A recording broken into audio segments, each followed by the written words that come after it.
Hello! Today we'll be going over how to make a matcha. The essential equipment is going to be a bowl, scooper, strainer, and the whisk. I like to use a scale to ensure accuracy, but it's more something that's just nice to have. And of course, the most important thing is some good matcha. I always start by soaking my whisk in some hot water to soften up the bristles. When finding good matcha, usually you want to look for ceremonial grade. A couple brands that I can recommend are Ipuro and Marukyu.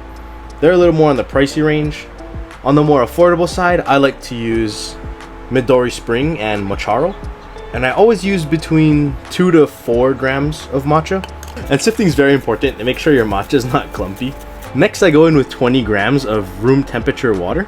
This is just to make sure everything is evenly incorporated.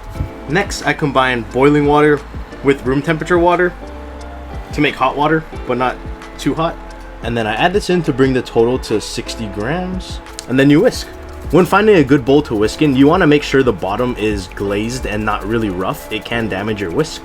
And when whisking, you're always going in a back and forth motion, not a circular motion.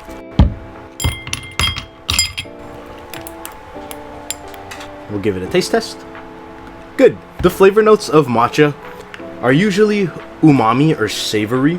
You can kind of think of seaweed, but in a good way. And when people talk about a sweeter matcha, they're usually referring to more floral notes or fruit notes. You can think of it like a tea, where it's not actually sweet. It just reminds you of things that are sweet, is the best way to put it.